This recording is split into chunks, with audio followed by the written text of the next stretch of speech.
ইংল্যান্ডেই বেড়ে ওঠা আর সেখানেই ফুটবল শেখা, তবে হৃদয়ের কোণে ছিল বাংলাদেশ। শেখরের সেই টানেই এবার লালসবুজ জার্সি গায়ে জড়াতে বাংলাদেশে এসেছেন বংশোদ্ভূত ইংলিশ ফুটবলার অ্যাডাম আব্বাস। অনূর্ধ্ব ২০ দলের ক্যাম্পে যোগ দিতেই যশোরে আছেন এখন তিনি। মায়ের সূত্রে অ্যাডাম আব্বাস একজন বাংলাদেশী, বাবা জ্যামাইকার। ৫ ফুট ১১ ইঞ্চি উচ্চতার অ্যাডামের ফুটবল ক্যারিয়ারের শুরুটা বেশ সম্ভাবনাময়। ২০২৩ সালের ৭ জুলাই মাত্র ১৬ বছর বয়সে যোগ দেন ইংলিশ প্রিমিয়ার লিগের ক্লাব ম্যানচেস্টার ইউনাইটেডের একাডেমিতে।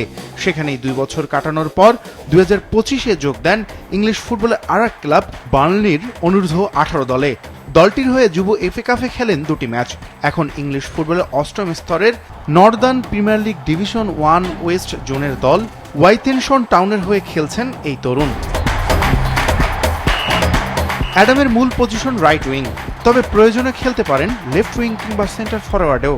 গতি, ড্রিবলিং আর আক্রমণ ভাগের একাধিক পজিশনে খেলার সক্ষমতাই হতে পারে বাংলাদেশ অনূর্ধ্ব ২০ দলের জন্য তার বড় শক্তি।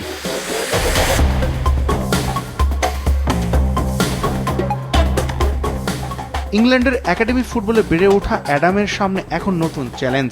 বাংলাদেশ ফুটবল ফেডারেশনের টেকনিক্যাল টিম আব্বাসের খেলার ভিডিও ও পারফরমেন্স মূল্যায়ন করে তাকে ক্যাম্পে ডেকেছেন।